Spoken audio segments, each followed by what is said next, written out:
Midindi Abusuapanin Kwabena Mensa Asampong Kotwi Abusuapanin. Baby ejina no pay nsusu ye Anokye Komamu. Biai anase ahai na yene na yade nyina obiri konfo Anokye. Oni nana yade nyina na so itu di kan omube ba ya omube tran ya omuye amamne ni amamre ema asanteman timi efa ne ntuma pefrae enam akwanko asanteman na ewomu a yeko de titiri pa ne denkrade ya Anokye Komamu no awo ha ache sabia yi na no ma ewomu edoso emwa ewomu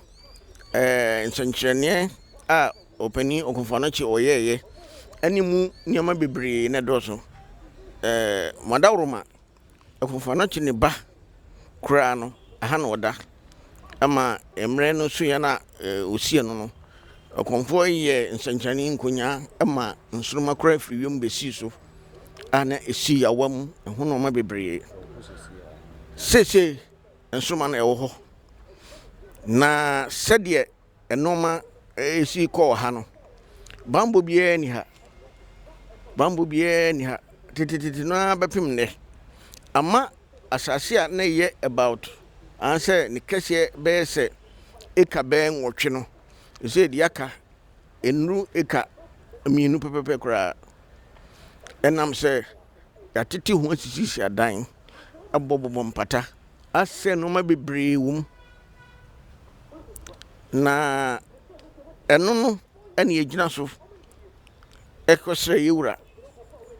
otumfo otikoko so sese de Anokye Komamu no a sebi ono na de nyina Anokye Komamu esikono nka omo aye onum ye no ma ye kwan na yentim na bibi mfa ho emo ho ban efise Anokye Komamu koso a Kotwi so bekoso asanteman so bekoso yewura ne nkwa so na de nyina anya Anokye Komamu eni nti yewura so ma ye kwan na o ma ye kwan kra nya ne ache ema abusuanfo bi ene omom tititi ha omu nimsa na se omu fise omu de omu di pa apom sika omanya ba bi atena nti de bekoso Anokye Komamu bi omu fa ho omni sankofo ne ka bom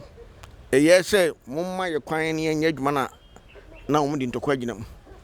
me ka se kra cases ni bi wo court a amanfo na de ho agima de ekono yehu de eko na emom no yewurawura mu na ekodu mra wo se yeto wo no ye bam ese ya to wo no awie bebia wo se de fa ye de afa emme bebre abam kofu bebre sisi adan kofu bebre no ma bebre ye mpese ye bekosa de no mu sesi anti ye de afa bebia eda ho a wo se ye de fa se de be yewura betimi obaha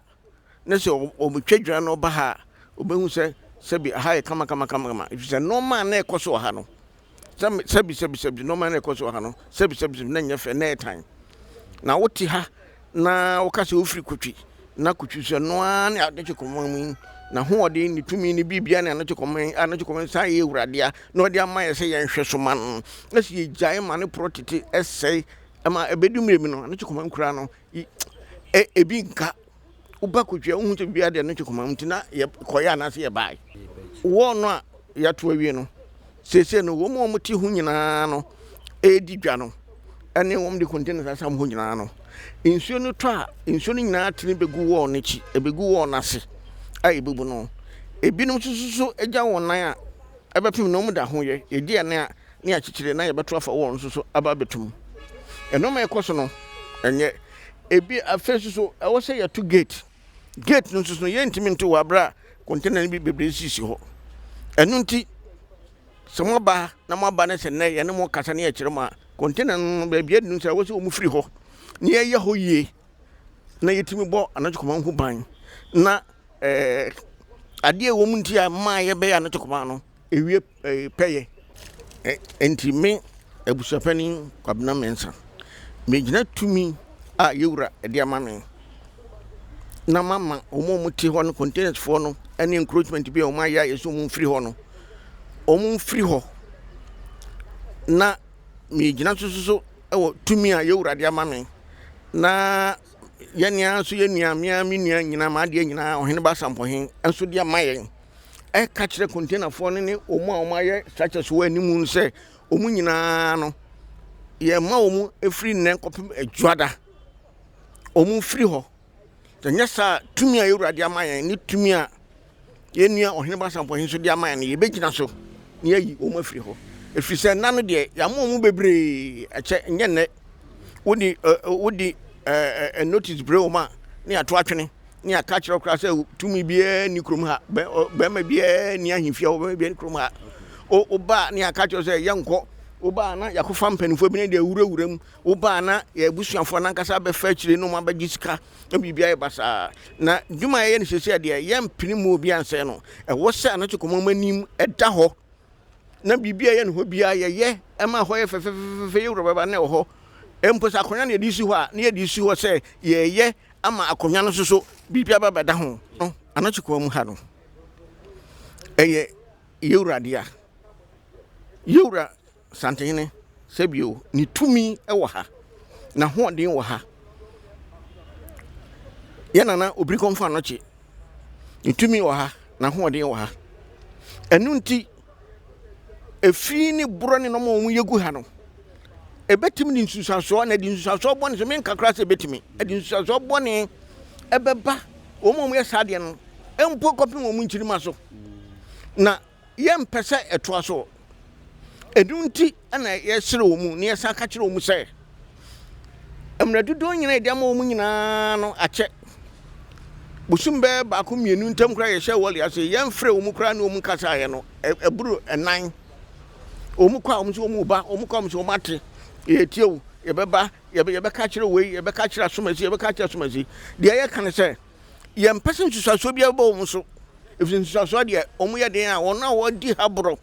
watu no megu ha wase Anokye Komamu asese Anokye Komamu aye sebi basa no omu manya nsusaso enu nti ye mpese ebeto aso bio to obi a wo na tibia na wo na wo se okonom onyimfiri ho onko ne yentim siesie ha se de be ya ahoden a wo ha yewura ahoden a wo ha yewura tumi a wo ha ene ye nana obiri nkonfo Anokye ni tumi a wo ha na ahoden a wo ha no ebekoso a wo ha na santiman so afa ntuma pefra na nshani bia kan Kotwi kokoba ye de abo mu obi a obeba na so ye din na obeye se wo mpene obeso be do be ndie ye befre no o mpanifo anim